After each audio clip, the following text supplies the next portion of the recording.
दोस्तों, भारतीय इतिहास में ऐसे कई राजा हुए जिन्होंने अपने साहस, वीरता और अपने किसी न किसी खासियत की वजह से अपनी पहचान बनाने में कामयाब रहे।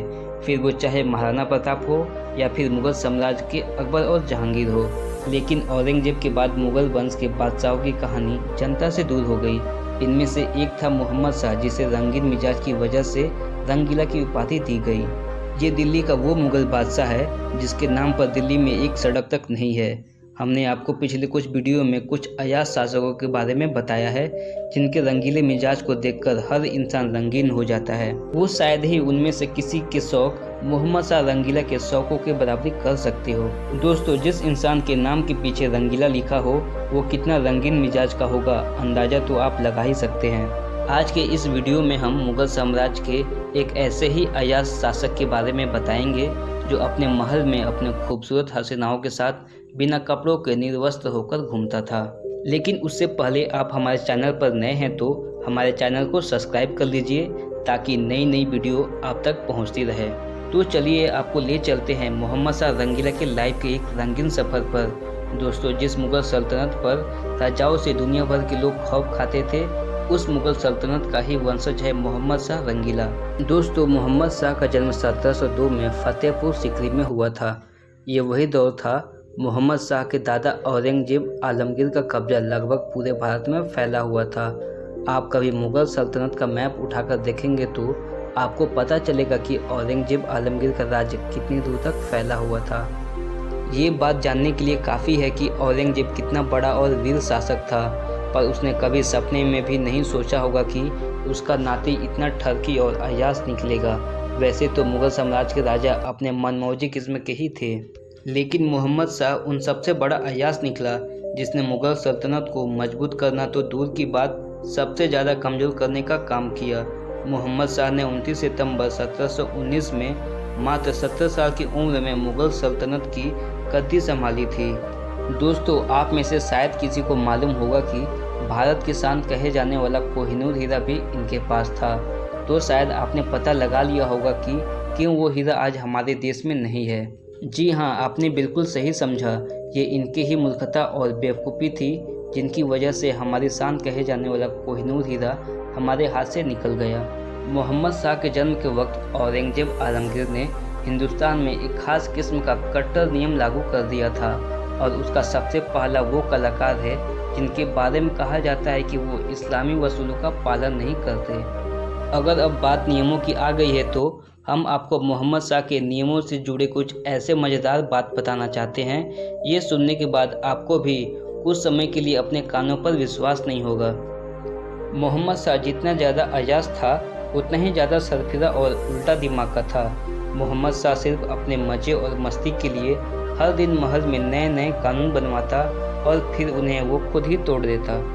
अगर कोई शख्स उसके अजीबोगरीब कानूनों को मानने से इनकार करता तो वो उन्हें एक झटके में काल कोठरी में डलवा देता।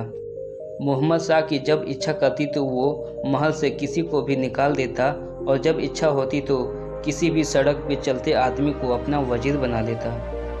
वो इतना सरफिरा व्यक्ति था कि वो कभी कभी दरबार में आने वाले सभी लोगों को बिना कपड़ों के बुला लेता और जो कोई उसका हुक्म नहीं मानता वो सबके सामने रूह कपा देने वाली सज़ा सबके सामने देता, जिसके डर से उसके महल में बिना कपड़ों के ही लोग आ जाते थे और वो महल में घुसते ही अपने दासियों के साथ मस्ती करना शुरू कर देता था और वो जितने भी फैसले लेता था अपने दासियों के गोद में बैठकर लेता था। और इससे भी ज़्यादा हद तो तब हो जाती थी जब वो महल में पुरुषों को औरतों के कपड़े और घुंघरू पहन के आने को कहता था और इसके अजीब और पागलपन वाले फैसले सभी को मानना भी पड़ता था।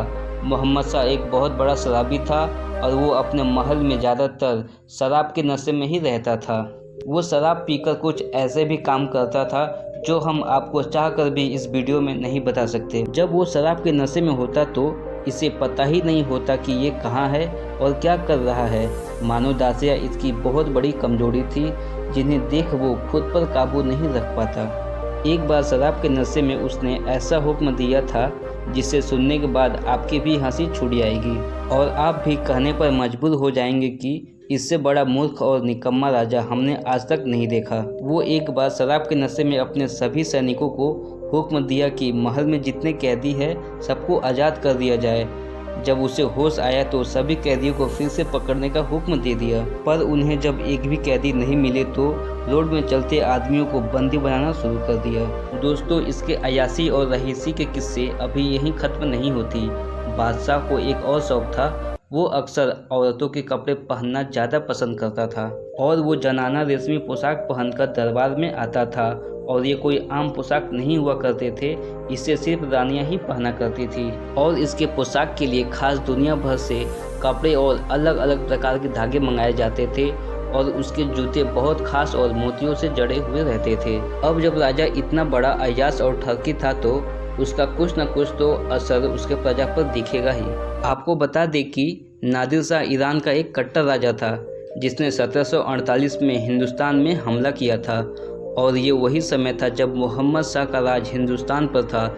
इस जंग को अगर दुनिया का सबसे मजाकिया जंग कहा जाए तो शायद ऐसा कहना गलत नहीं होगा, क्योंकि जहां एक ओर नादिर शाह के पास सिर्फ 55,000 सैनिक थे, वहीं दूसरी ओर मोहम्मद शाह के पास 1 लाख से भी ज़्यादा सैनिक मौजूद थे। पर एक अय्याश राजा की सेना से आप क्या ही उम्मीद कर सकते हैं। उसके सेना में ज़्यादातर बावर्ची, संगीतकार और सेवक थे जिन्हें जंग लड़ने का कोई अनुभव नहीं था। ये जंग दिल्ली से करीब 100 मील की दूरी पर लड़े गए थे।